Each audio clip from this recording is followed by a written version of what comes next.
Hello students, आप सभी का स्वागत है मेरे इस यूट्यूब चैनल पर। अगर आप इस चैनल पर नए हैं या अभी तक आपने इस चैनल को सब्सक्राइब नहीं किया है तो जल्दी से सब्सक्राइब कर दीजिए और बेल आइकन को भी प्रेस कर दीजिए ताकि मेरी अगली वीडियो सबसे पहले आप तक पहुंच सके। तो वीडियो की शुरुआत करते हैं। आज हम प्रश्नावली 4.2 को हल करते हैं।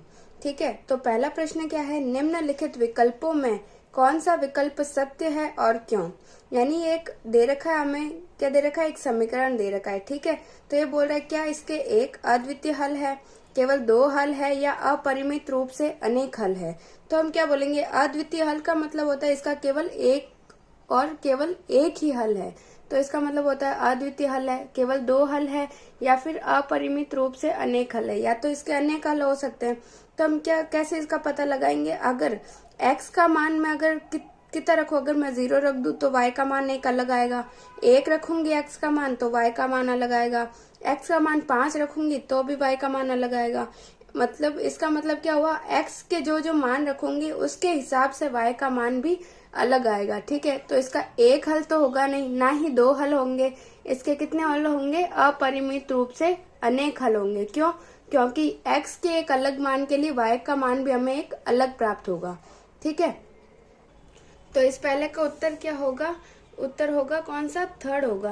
क्या है, अपरिमित रूप से अनेक हल हैं, अनेक हल हैं क्योंकि x के प्रत्येक मान के लिए y का एक संगत मान होता है। ठीक है, तो क्या ये मैं उदाहरण के लिए समझा रही हूँ। ठीक है, जैसे कि हमें अगर समीकरण दिया है y बराबर 3x + 5, तो अगर मैं x का मान 1 रखूं तो y का मान क्या आएगा, x की जगह 1 रख दिया +5 तो कितने हुए, 3 × 3 + 5 = 8। तो यानी x का मान 1 रखूंगी तो y का मान आएगा 8, और x का मान अगर 2 रखूंगी तो y का मान कितना आएगा, 3, 2 + 5। ठीक है, तो कितना आएगा, 3 दूनी 6 + 5 कितने हुए, 6 और 5 11। ठीक है, तो x का मान 2 रखूंगी तो y का मान 11 आएगा। ठीक है, तो इसका मतलब क्या हुआ कि x के अलग अलग मान के लिए y का भी एक अलग मान ही प्राप्त होगा, इसीलिए इसके क्या होंगे, एक अद्वितीय रूप से अनेक हल होंगे। ठीक है, दूसरा प्रश्न क्या है, निम्नलिखित समीकरणों में से प्रत्येक समीकरण के 4 हल लिखिए।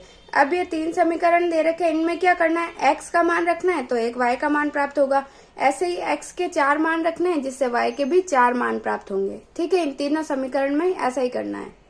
तो जैसे पहला समीकरण क्या है, 2x + y = 7, तो इसके क्या करने, 4 मान ज्ञात करने। तो x के 4 मान कुछ भी रख सकते हैं। ठीक है, जो भी आपका मन हो वो रख लेना। मैं क्या रखती हूँ, x का मान 0 रखा मैंने, तब y का मान क्या आएगा, इसको अगर ऐसे कर लूँ, y = 7, 2x उधर चला गया तो माइनस का 2x आ गया।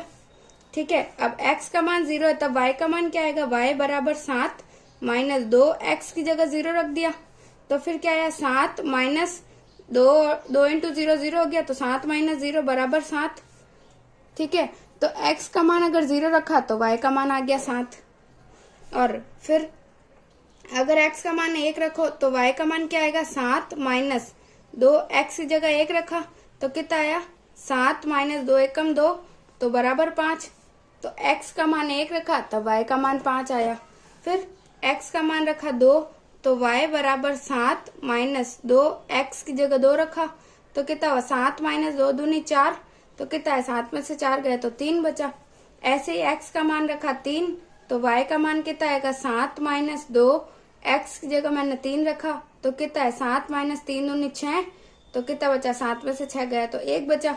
तो इसने क्या बोला, 4 मान ही ज्ञात करना है। तो क्या क्या मान प्राप्त हुए, x का मान अगर 0 रखा तो y मेरे पास आया 7, x का मान रखा 1 तो y कितना आया 5, x का मान 2 रखा तो y का मान आया 3, और x का मान 3 रखा तो y का मान 1 आया। ठीक है, तो ये 4 मान हमें प्राप्त हो गए, तो यही हमारा आंसर हो जाएगा। ठीक है, ये जरूरी नहीं है 0 1 2 3 ही रखना, कुछ भी रख सकते हैं। ठीक है, तो अब इसमें अगर मैं इस समीकरण को ऐसा कर दूं y बराबर 9 माइनस ये इधर चला गया तो माइनस का हो गया पाई x।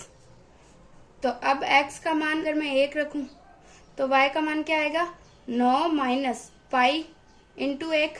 तो क्या आया 9 माइनस पाई, यही आंसर होगा। ठीक है, फिर अगर x का मान मैं क्या रखूं 4 रख दूं तो y बराबर 9 माइनस पाई इंटू 4। तो क्या होगा 9 माइनस 4 पाई। ऐसे ही x बराबर 5 रख दूं तो y बराबर 9 माइनस पाई इंटू 5। तो बराबर क्या हो गया 9 माइनस 5 पाई। ठीक है, या फिर x का मान अगर मैं रख दिया मैंने -1 तो y का मान क्या आएगा 9 माइनस पाई इंटू -1। तो क्या हो 9 माइनस माइनस प्लस का पाई। तो ये y का मान आ गया। तो अब क्या किया मैंने x का मान 1 रखा तो y का मान क्या है 9 माइनस पाई। x का मान 4 रखा तो y का मान आया 9 माइनस 4 पाई। x का मान 5 रखा तो y का मान क्या है 9 माइनस 5 पाई। x का मान -1 रखा तो y का मान क्या है 9 प्लस पाई। ठीक है, तो यही हमारा आंसर हो गया।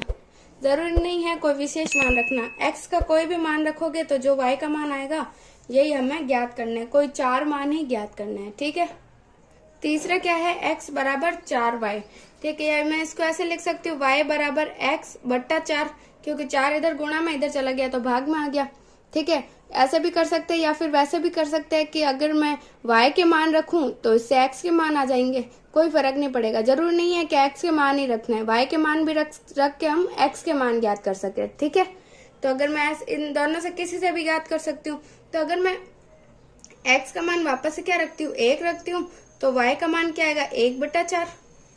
फिर अगर x का मान मैं कितना रखूं 2 रखूं तो y का मान क्या आएगा 2 बटा 4। तो 2 1 कम 2, 2 दूनी 4 तो कितना है 1 बटा 2। ऐसे ही अगर x का मान मैं 4 रख दूं तो y का मान कितना है 4 बटा 4। तो ये कट गया तो y का मान 1 आ गया। ठीक है, और क्या रखूं x बराबर 8 रख दे तू अगर, तो y का मान क्या आएगा x की जगह 8 बट्टा 4 तो 4 दूनी 8 तो बराबर 2। ठीक है, तो कुछ भी मान हो सकते हैं। तो मेरे पास क्या है x का मान 1 रखने पर y का मान आया 1 बटा 4, x का मान 2 रखा तो y का मान आया 1 बटा 2, x का मान 4 रखा तो y का मान 1 आया, और x का मान अगर 8 रखा तो y का मान 2 आया। ठीक है, तो यही हमारा आंसर हो जाएगा।